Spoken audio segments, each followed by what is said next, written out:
Have you ever wondered how much of African history you're not seeing? We're diving into the vibrant world of illustrated African histories, where pictures aren't just pretty, they tell a story. Sometimes a misleading one.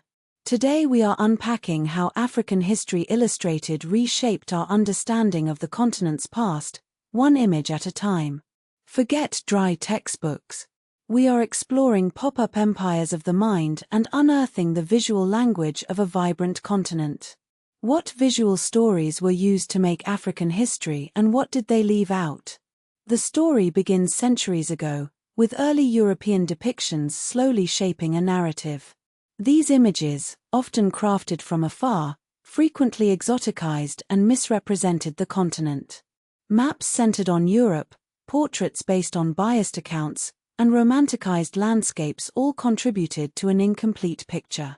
These early illustrations weren't just drawings, they were powerful tools that reinforced colonial viewpoints. Let's fast forward to the 20th century, a period of immense change and a growing movement to reclaim African narratives. This is where illustrated histories truly came into their own. Books like The Illustrated History of South Africa, published in 1992, became groundbreaking projects.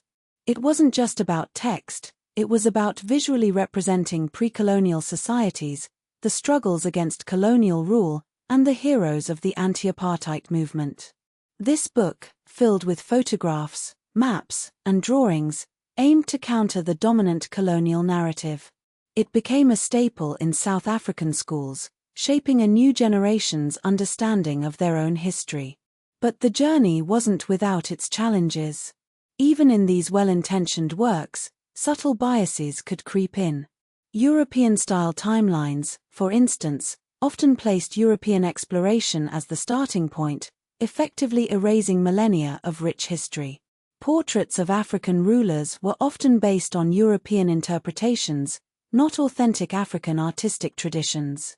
And color palettes often leaned on stereotypical tropical motifs rather than the diverse range of African aesthetics. So, we have to ask, how do we critically examine these visual choices? One key area to consider is visual language. How are African figures depicted? Are they given agency and dignity, or are they reduced to stereotypes? How is the landscape portrayed? Is it a backdrop for European adventures, or is it recognized as a dynamic and culturally significant space? These subtle cues can have a powerful impact on how we perceive the past. Then there are the omissions. Many illustrated handbooks, especially those aimed at younger audiences, tend to focus on male leaders, overlooking the crucial roles played by women. Where are the queen mothers of the Asante, like Yer Asantwe, who led resistance against British rule? Pre-colonial urbanism is often reduced to a few famous sites like Great Zimbabwe and Timbuktu, ignoring the hundreds of other thriving urban centers across the continent.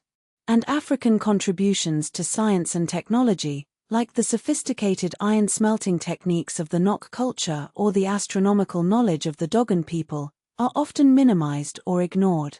Illustrated histories designed for children and young adults present a unique set of challenges.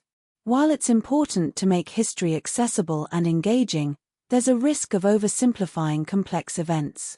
The Berlin Conference, where European powers carved up Africa without African representation, might be summarized in a single page, omitting the vital role of African resistance and diplomacy. Furthermore, well-meaning books often avoid graphic depictions of violence, sanitizing the brutality of colonialism and the slave trade. This can inadvertently downplay the suffering and resilience of those who were affected. Another subtle but significant issue is the tendency to conflate Africa with sub-Saharan Africa, effectively excluding North Africa and erasing its deep historical ties to the rest of the continent. This division not only ignores the interconnectedness of African history but also reinforces outdated colonial perceptions. Thankfully, with the rise of digital archives, access to these illustrated histories is becoming more widespread. The Internet Archive, for example, hosts digitized copies of books like Illustrated History of South Africa, making them freely available to anyone with an internet connection. This is a game changer, allowing students, researchers, and anyone interested in African history to explore these resources firsthand. However, even in the digital age, challenges remain. Many digitized illustrated histories lack proper metadata, making it difficult to search for specific topics. And crucially, many of these resources are not available in African languages, limiting their reach to English-speaking elites and diaspora audiences.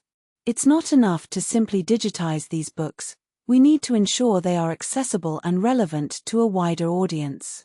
Illustrated histories have had a profound impact on shaping public understanding of Africa. They have played a crucial role in decolonizing African history by visually centering African figures, landscapes, and artifacts. The images of pre-colonial rock art, Zulu warriors, and anti-apartheid activists challenge the colonial narrative that Africa lacked a history. These books have been used in school curricula across Africa and the diaspora, influencing how generations understand their past. In South Africa, the illustrated history of South Africa was widely adopted as part of post-apartheid education reforms, helping to create a more inclusive and accurate understanding of the country's past. Furthermore, illustrated handbooks have helped standardize a Pan-African narrative, emphasizing unity, resistance, and independence. Visual memory is a powerful tool. The portraits of leaders like Nelson Mandela, Kwame Nkrumah, and Patrice Lumumba in illustrated histories have become iconic, shaping national and continental identities. Maps showing the Berlin Conference partitions are frequently reproduced, reinforcing the idea that colonial borders were arbitrary and imposed, a key theme in post-colonial African politics. And images of Great Zimbabwe, Timbuktu, and the pyramids in illustrated histories have become symbols of African civilization, countering racist claims that Africa lacked advanced societies. The impact of illustrated histories extends beyond the classroom and into popular culture. They have inspired films, documentaries, museum exhibitions, and even graphic novels. The visual style of illustrated history of South Africa, for example, influenced the design of apartheid-era exhibitions in South African museums, helping to create more engaging and impactful experiences for visitors. Graphic novels and comics based on African history are increasingly drawing on the visual language of illustrated histories, using dynamic illustrations and compelling storytelling to reach new audiences. So, what does the future hold for illustrated African histories? The possibilities are endless. We need more illustrated histories created by African artists and writers, telling stories from their own perspectives. We need more resources available in African languages, ensuring that these stories are accessible to everyone. We need to critically examine the visual language used in these books, challenging stereotypes and promoting more nuanced and accurate representations. Ultimately, the goal is to create a visual landscape that reflects the richness, diversity, and complexity of African history. It's a journey of reclaiming narratives, celebrating achievements, and empowering future generations to understand and appreciate their heritage. As we move forward, let's remember that every image tells a story. It's up to us to make sure those stories are told truthfully, respectfully, and with the voices of Africa at their heart.